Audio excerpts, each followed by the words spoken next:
طالب چارواکو په افغانستان کې د پاسپورت د ویشلو بهیر پیلېدو خبر ورکړ.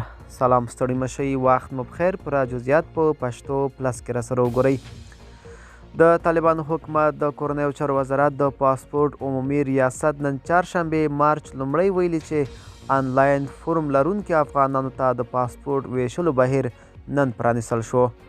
دغه ریاست زیاته کړې د پاسپورت عمومي ریاست د آنلاین فورم لرونکو مراجعینو ته د پاسپورت د ویش بهیر نن رسما پیل کړ.